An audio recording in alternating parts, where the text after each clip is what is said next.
My back's all fucked up, man, and I really wish it wasn't. Life in chronic pain is chronically painful. It may sound like an obvious statement, but like, there's no real fix to it besides just dealing with it. Alright. Oak Critters, Treant. Give an enemy unit bleeding 4. Deploy from the ranged one is spawn a base copy of self on this row. Devotion is to combine both abilities instead. More info. How do you activate Devotion? Ability condition requiring your starting deck to not include neutral cards. I'm okay with that. Actually, look at it. Look how adorable that is. That oak critter reminds me of like Momo from Avatar, but like if Momo was infected by a demon. Do you guys get what I mean? Like that looks like a demonic Momo, right? God, that's scary. His eyes are so creepy, but so cute. I want a poster of that guy in my house. I might make one, actually. I might make a poster of that guy. Ele Conqueror, an Elf Wild Hunt Veil, deploy, destroy self, devotion, cancel the deploy ability. Again, devotion, ability conditioning requiring a certain. Okay, so that one's just like, I'll kill myself if you have any other color because I don't like anything but elves. So it's a racist elf that kills himself. Coup de Grace. Echo, damage an enemy unit by 3. Deathblow, spawn and play a base copy of it. Always trigger the Deathblow. Conspiracy. Is that a new one? Ability condition requiring the spiring status of a target unit. Okay. And then the Karak Cutthroat. Formation. Order, give it 3, an enemy unit bleeding 3. What's formation again? This unit is played on melee road against Zeal. On the range road, it is boosted by 1. That sounds fair.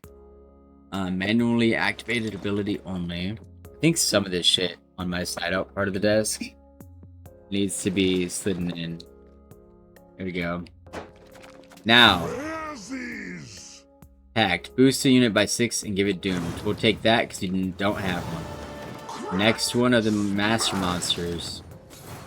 Drummond Villager. Deploy. Give the enemy unit to the right bleeding 6 and then give an enemy unit bleeding 4. Give an enemy unit bleeding 4, deploy, spawn, and a base copy of self in this row. Devotion, combine both abilities instead. See, that's one. I just want to right click. I gotta take a photo of that so I can use it as a reference drawing later. I'm gonna paint that 100%, bro. That thing's adorably awesome. Alright, we already have 2 of those and 3 of those. We don't gotta read. Amnesty tactic. Seize an enemy unit with 3 or less power, also boosted by 2. Devotion, always trigger the conspiracy ability. Okay. And we got one more of those kegs before we move on.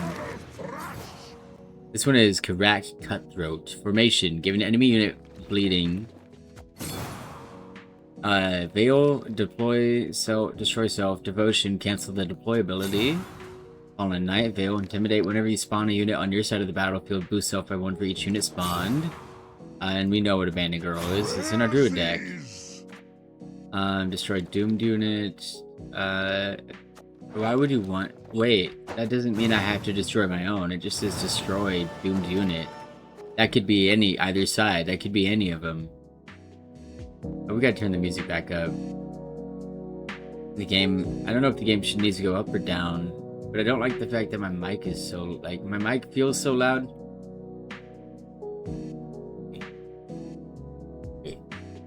Why doesn't that work? Why didn't that work at all? I think that worked that time.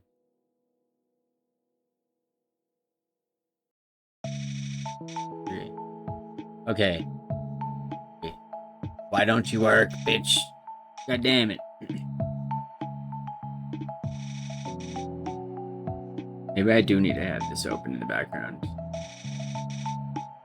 Now, these are the price of power kegs. These ones are new, too. I haven't seen these yet. But we got the Aretuza student. Patience, ranged. Boost an allied unit by 10. What is patience? Patience. At the end of your turn, if the order is not used, increase the card's specified value by 1 for the rest of the game. Cool. Light Maker. Deploy. Move a card in your deck from the top in your deck to the top of it. If it was a mage, spawn the guardian on this row. If it was a special card, spawn it and play a cow carcass.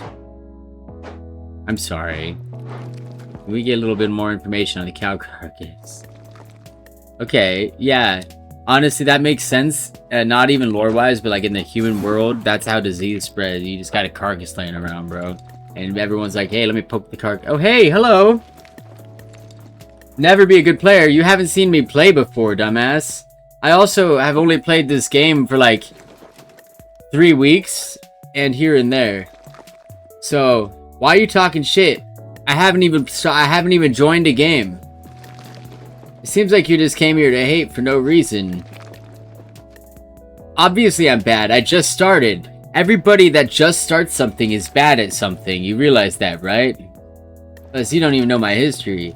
I was homeless and an addict. I hadn't gamed for years. But being able to game at all is a huge treat and reward for myself. I'm basically starting from ground zero. Because 5 years ago, I had nothing but Skid Row needles scattered across my tent. And so this is a huge reward for myself to be able to even game at all. So yeah, I'm probably bad. I've never said I was good. I was a genius at the moment. Yeah, you were a genius the moment you started. Did you have years of experience playing games that were card game adjacent before that? Because I feel like the only way you can be a genius the moment you started. Also, that's cocky and ego to say. You weren't a genius the moment you started. You were smart and a good player the moment you started. But you probably had prior experience in other games to start. I'm not trying to be the best, nor a pro player. I'm just trying to play a game. So, if you think I'm expected to win, I don't care about winning. I care about playing and learning the game. Because it's good for your brain to be reading and learning new mechanics and learning new shit all the time. So, go ahead and hate though. I don't mind the hate. It's just kind of, your hate's kind of stupidly based off of having a lack of any information. You're just hating for no reason, brother. Also, your name's Depression 9494. Congrats, you have depression. Go take your Lexapro. You clearly need it. Well, I usually have questions when I'm playing the game, but right now I'm just unlocking the new kegs that I got just from using my stuff. But like, I'm like not trying to be no pro or nothing. I'm just trying to I've never, like, I hadn't played a TCG outside of Magic the Gathering ever, and I hadn't played any TCGs, board games, or video games for like 10 years before starting to streaming stuff up again. So like, it's kind of rude to come in and be like, you're so bad, you'll never be a good player. I don't expect to be a great player. I just want to play the game and learn. And this is like, I play The Witcher. I just started playing The Witcher and stuff too. But this was more down my alley. Because like I said, I'm a Magic the Gathering player.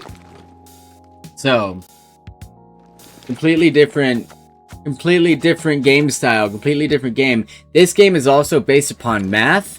Which I had failed every single math class in high school. Mostly because I didn't do any homework. But anyways, profit 1, deploy to damage enemy unit by 1, fee, gain vitality, bonded, increase profit and damage by 1. Illusionist, I would like help with deck issues. Yeah, I'm aware that it's slowly dying. It's an older game, but that doesn't mean I can't enjoy a game. I don't care if a game's almost dead or not. If I like a game, I'm gonna play the game. Like,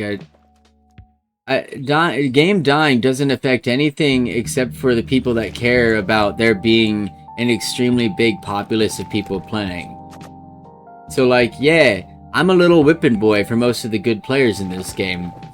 But I also, every time I get my ass kicked, I learn something new about how the game works. And so every game I learn, I just started. Obviously I'm bad. That's what, if you go start a hobby you've never done before, you're gonna be shit until you know some shit, you know? Like, I just think on the basis of you're bad, you're never gonna be good. If you have knowledge in your head related to not just like this specific game, but a topic in general, you're gonna do better at that. Like, sir, I'm not a gamer. I'm a guitarist. I'm making a guitar. I make clothing, and I'm an artist first. I'm a gamer to chill out before I go to bed. And I usually play this when I'm like starting to nod off on my sleeping meds. So wouldn't be surprised if I play like shit, bro. My brain's halfway there. It's like 2 a.m., bro. It's worth more resources, sure. But this one turns into an elder bear. It lets me turn an artifact into an elder bear. And since I have artifacts in one of my decks, I'll show you my actual decks. If you want to give me advice on my actual decks, that'd be great. Because the decks that I have currently, they do need editing. But me being new to the game and still learning all the effects of different cards and how things work, like the passing turn thing fucked me up at the beginning. The moving card though, you mean this guy, looking smelling his nug over here, the weed leaf smeller? I'll take it, but I've never played Insta. I have never played the blue people, so I don't even have a deck for them. I have a always, so every time a card's moving, it's a better card, because the card moving, it just means that card's upgraded to the moving one. That I have versions of cards that aren't moving, but I usually try to choose a card that works tangent with the cards that I do have. See, none of these are moving. So increase it, but I don't have these two, so I figured I would get something I don't have. This one heals an allied unit. First time you heal, spawn a deafening siren. See, I would heal, so this is technically a 7 card. 7 attack. So in my mind, I would choose this one, because I could heal someone that's damaged back to full, get 5, and get 2, so I would actually get 7. Is that the right choice? Or would the right choice be this one to increase the base power by 2 for each adjacent relic? Mind you, I don't have a lot of relics. This one's boost an allied unit by 5. If it's bronze, reset its order ability and give it seal. But boosting 1 by 5 versus having something that can heal something and get 7. See, to me, this is an objectively better card coming from it. Like, this game is so different than any other trading card game I've ever played. I'm starting to learn Riftbound. Mostly, I also play mostly in real life, too. I'm starting to play Riftbound in real life. But out of these 3, I've spent $5 on the game, but like, I just kind of play casually for fun right now. If I spent money on the game, it would be mostly because someone wanted me to, or if there was a pack someone gave me enough money to. I'm broke. I'm looking for jobs right now. I'm between jobs, so I just kind of stream my gaming when I'm gaming at night. I was doing a more action combat based game a bit ago, Guild Wars 2, because I used to play it growing up, kind of nostalgia tripping on that. But these ones are more relaxing and better for when I'm getting ready for bed, and it's also better for your brain. There's studies showing that card games are better for your brain. So that's what I do. This one's a neutral, isn't it? Aren't these guys neutral? I don't know what that symbol means. This is a neutral card, right? Because I've been playing a vampire deck, and then my other deck is a complete opposite. It's Skiege. So I guess that guy. But I've been playing a vampire deck, and then I've been playing a Scotiel deck that's about healing. I need to read this one. I have not seen that one's beautiful art, though. I should paint that guy as well. I took a photo of one of the other cards so I could paint it. But gain veal, order spawn rain on an enemy rogue, which returns and then damage self by 2 at the end of your turn, damage adjacent units by 1, then gain 1 base power for each unit damage. If any unit damage was equal to its refresh this order. I guess this one's a neutral then. No, it's not. Is it? I thought this symbol meant something, and now I'm starting to think that symbol doesn't mean anything. It's about the colors. Worth 800 scrap. If you're lucky, you are very lucky you hit it there. This guy's worth 8. Why? You want me to scrap this guy? What? May I ask why I should scrap it over play it? Besides the fact that it's going to take up so many of the resources in my deck that I'd have to restructure any. See this one? Okay. Shuffle an allied bronze unit back into your deck and then play a random bronze mage from your deck and boost it by 0. Boost it by 0? I don't have any cards, many